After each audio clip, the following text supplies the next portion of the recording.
Bismillahirrahmanirrahim. Assalamualaikum warahmatullahi wabarakatuh. Apa kabar anak-anak ibu kelas 8 SMP Italul Mufid? Semoga kita semua selalu dalam keadaan sehat dan selalu dalam lindungan Allah Subhanahu wa taala. Amin. Kita tetap semangat meskipun kita masih belajar dari rumah. Semoga kondisi seperti ini cepat berlalu dan kita cepat kembali ke sekolah seperti biasanya. Amin. Oke, kembali lagi bersama Ibu dalam pelajaran fikih di bab pertama dan semester pertama.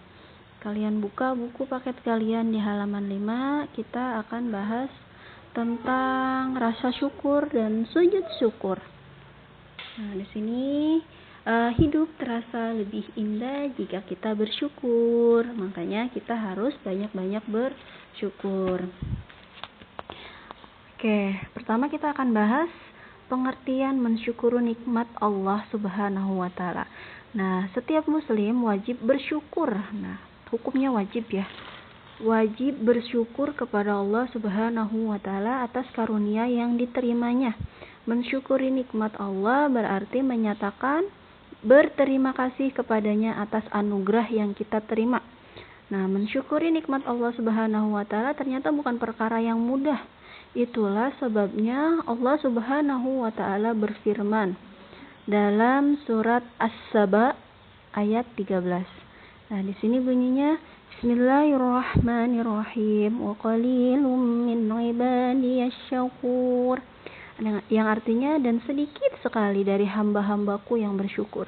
Sedikit ya, di sini kata Allah sedikit sekali dari hamba-hambaku yang bersyukur. Disebutkan dalam suatu riwayat bahwa ketika Khalifah Umar bin Khattab melakukan tawaf, tiba-tiba terdengar olehnya ada seorang berdoa dengan suara nyaring sebagai berikut ya, ungkapannya yaitu, ya Allah, jadikanlah aku termasuk golongan orang-orang yang sedikit. Nah, jadi orang tersebut berdoa agar dimasukkan ke dalam golongan orang-orang yang sedikit, seperti firman Allah dalam surat As-Saba tadi yang sudah Ibu jelaskan ya. Orang-orang yang sedikit itu adalah orang-orang yang bersyukur. Oke. Jadi rasa syukur itu hukumnya, bersyukur itu hukumnya wajib ya. Wajib atas karunia yang Allah berikan kepada kita. Kita harus bersyukur meskipun dalam kondisi seperti ini, kita harus bersyukur. Di balik semua ini ada hikmah yang terkandungnya, itu kita bisa selalu berkumpul dengan keluarga dan bisa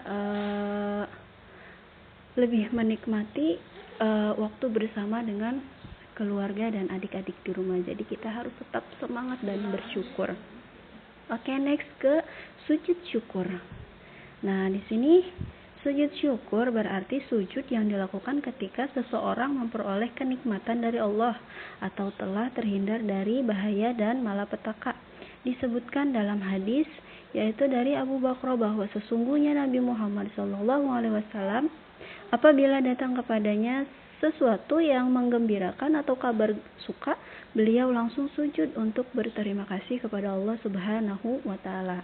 Jadi sujud syukur dan rasa syukur itu sama-sama kita bersyukur kepada Allah, tapi pengaplikasiannya saja yang berbeda ya. Caranya saja yang berbeda. Oke, melakukan sujud syukur hukumnya sunnah.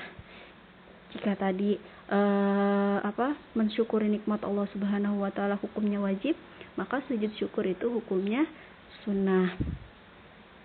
Ya.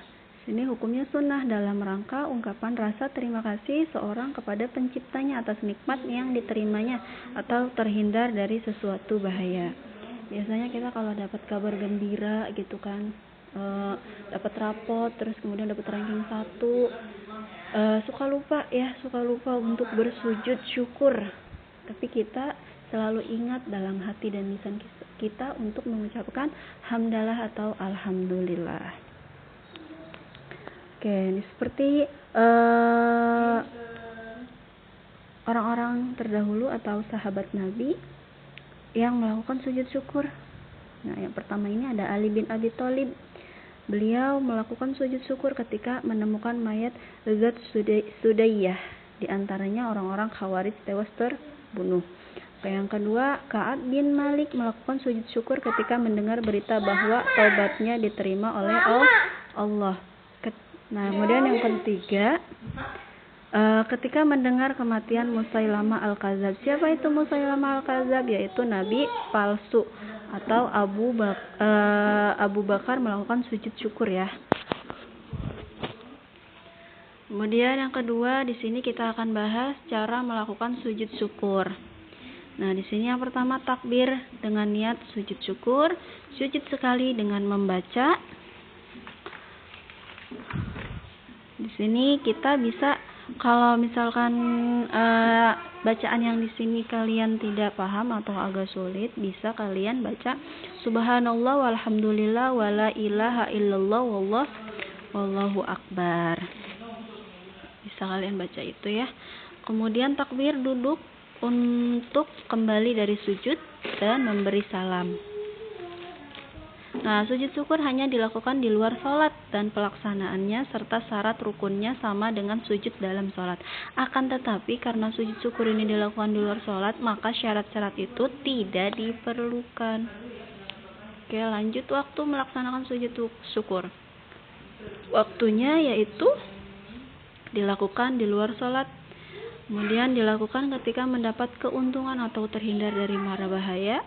Sujud syukur bisa dilakukan siang hari atau malam hari, dimanapun ya. Dimanapun kita bisa melakukan sujud syukur. Misalnya kita nerima kabar lulus dari SMP Ta'al Mufid gitu kan.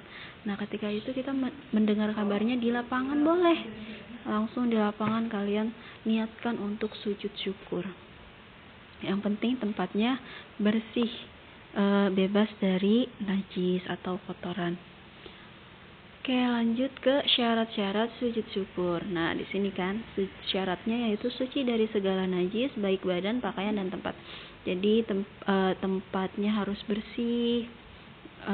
Bersih bukan berarti bersih dari debu ya. Kalau debu kan bukan najis. Jadi najis itu segala bentuk kotoran. Kemudian badan kita juga harus bersih dari najis. Bersih dari najis ya. Kemudian yang kedua, menutup aurat, menghadap kiblat, takbir dengan niat sujud syukur. Kemudian membaca bacaan sujud syukur, memberi salam kanan dan kiri. Yang lebih jelasnya bisa kalian lihat di buku paket kalian masing-masing. Semoga dalam waktu cepat ini kita bisa bertemu dalam kelas dan lebih puas untuk membahas ini semua ya. Ini hanya secara garis besar saja. Nah, kemudian yang terakhir, fadilah dan hikmah sujud syukur. Jadi ada hikmah dari sujud syukur. Yang pertama, jiwa menjadi tenang. Kemudian yang kedua, sebagai tanda orang tersebut selalu teringat kepada nikmat Allah. Kemudian yang ketiga, orang bersyukur berarti berterima kasih. Oke. Cukup untuk hari ini tentang sujud syukur dan rasa syukur atau bersyukur kepada Allah. Semoga apa yang kita pelajari hari ini bisa bermanfaat dan membawa keberkahan untuk kita semua. Mohon maaf jika banyak kesalahan dan ada banyak iklan tadi dari Zipa. Oke, tetap semangat dan assalamualaikum warahmatullahi wabarakatuh.